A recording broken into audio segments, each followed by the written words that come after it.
when you have such high expectations like they did this year and you get off to the start that you did, it's very disappointing to watch it in the moment. And while this is a long-term plan, it's going to be hard to swallow the fact that even if the Mets finish this year very hot, they're going to win less games than they did last year, which is kind of hard to believe.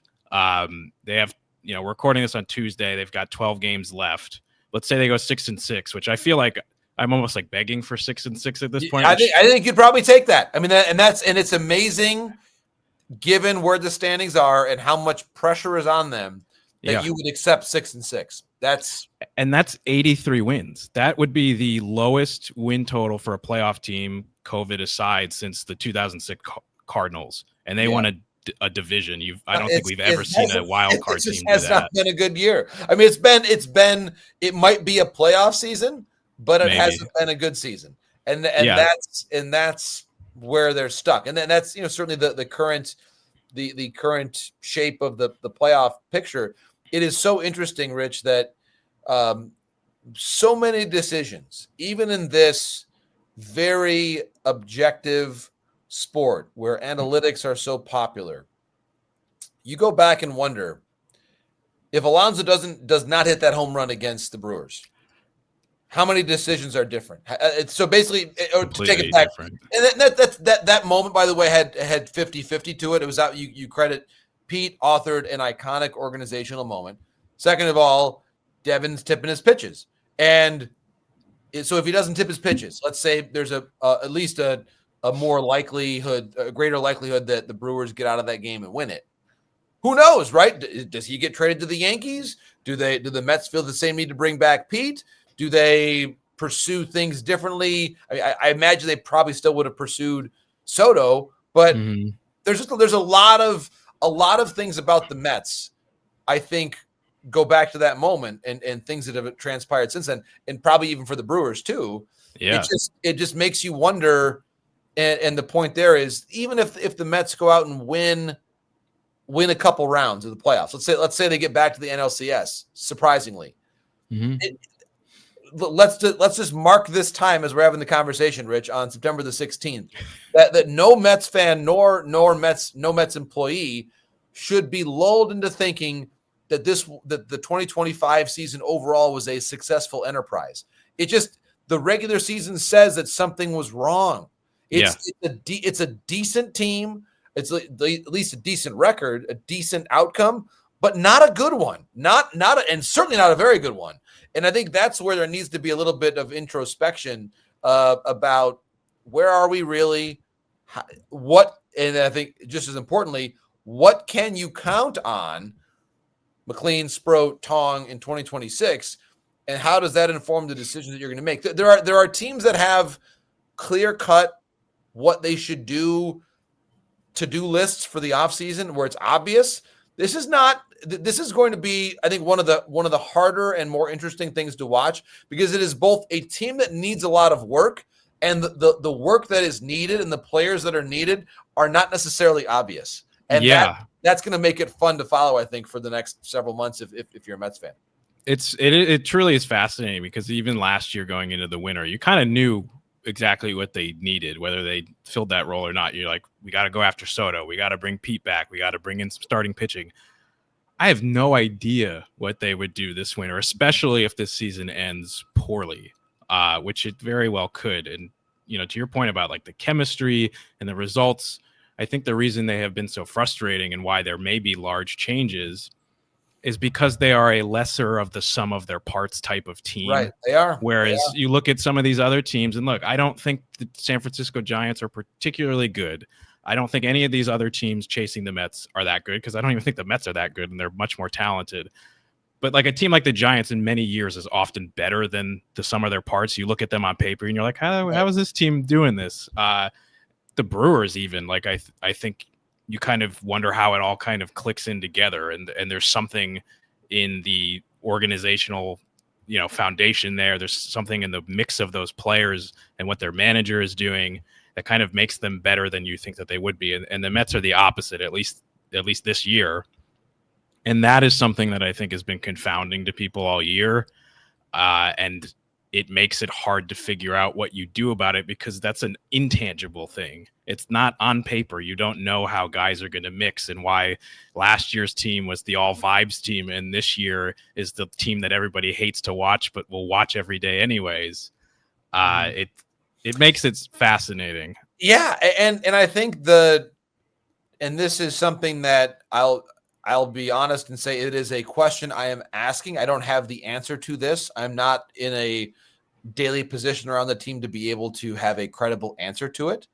But I wonder if you asked if there was an anonymous survey given to the clubhouse. And again, I don't know what the results would be. I'm just saying it's an interesting question.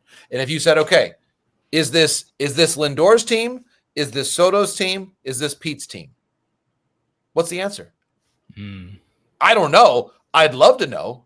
But I don't know. And I think that might be I'm not saying that you have to have an answer to that question, but I'd be interested to learn what people think it is, because I think there are very few teams in baseball that have 3 superstar everyday players of that caliber about whom there could be a robust conversation about whose team it is. My instinct is that in a lot of ways it's Lindor's, but I would think so.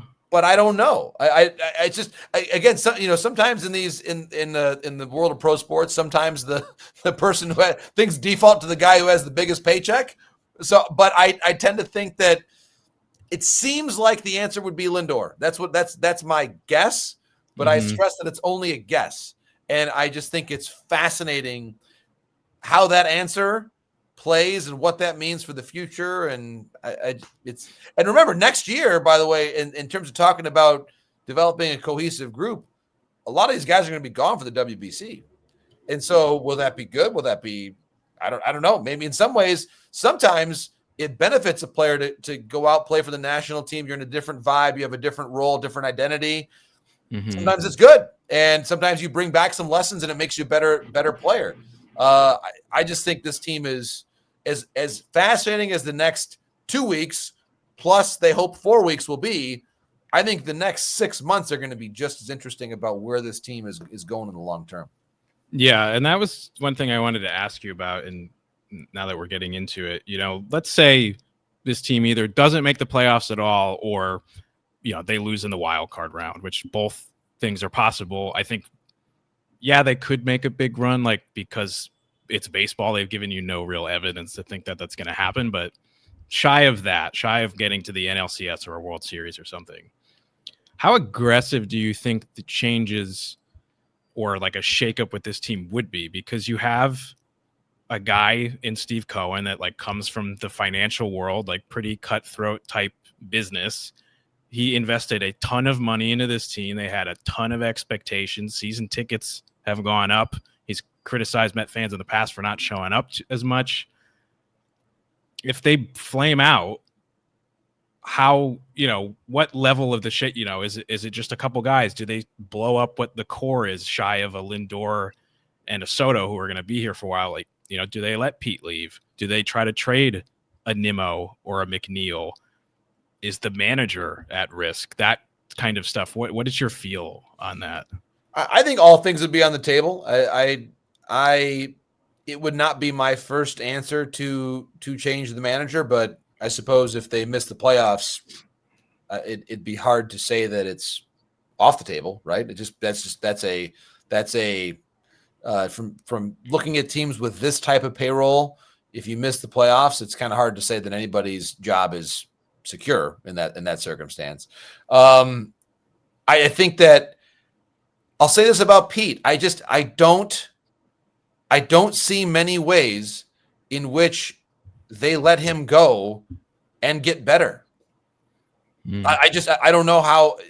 I realize he's not a perfect player, but man, he drives and runs. He loves the big moment, and he'd be massive to have to replace. I don't. They're stuck a little bit because one of the hardest things to do in sports is bring back players from a team that didn't perform well and then say, well, it's going to be different. Well, how? And a lot of the guys you're talking about, McNeil and Nimmo, their numbers haven't been especially good recently. I don't know what their value would be contractually. And again, the catching position was supposed to be better than it has been offensively this year. That's another big thing. Who's going to play center field? I mean, there's a lot. I mean, they have got some serious things to work on. And now do I think, the ultimate for NL East rivalries would be, okay, Kyle Schwarber come up. And I don't think – I would doubt that's going to happen. They would still need a first baseman. Right, exactly. Now, Kyle has played there before, but I think now he's a DH for the most part. Yeah, his age. Yeah, I don't know. There's to answer the question, I would imagine they would be open-minded to doing at that point just about anything. Try to get a more sort of a more fluidly functioning offense. That's sometimes I remember Steve Phillips, of course, ex-Mets GM. He's often had there have been teams about which I remember it's a line that he has had. I'm not saying he said it's about this team, but I'm just saying in general, when you watch a game, a question that he would often ask himself when he's evaluating a team is, do the at-bats seem to be connected to each other? And I just, when I watch the Brewers play, they connect their at-bats. The Tigers do to an extent. The Yankees, even though they're flawed, do that too. The Mariners recently have done that. The Phillies definitely do that. Yeah. I don't really know that beyond the first few players that the Mets really do that very well. And I think that's something where they've got to work on that. You almost need, a player like Yandy Diaz would help this team. I'm not saying that they can get him, but like that kind of doesn't strike out a lot. Just as he can handle good pitching. They need some more of those types of players on this team. And I don't know, but if you can't really move your guys, if the contracts aren't working out right now because it's hard to find a taker for all of Nimmo's money or all of McNeil's money. Now they're in a situation where even if they have to eat a significant portion of it, they may be able to. Obviously, they've done that before. And now that will obviously potentially create some complexities with respect to the CBT, which that's more of a December topic than a September topic. But they will need, I think, to aggressively at least price out and see which of our players have value in the marketplace.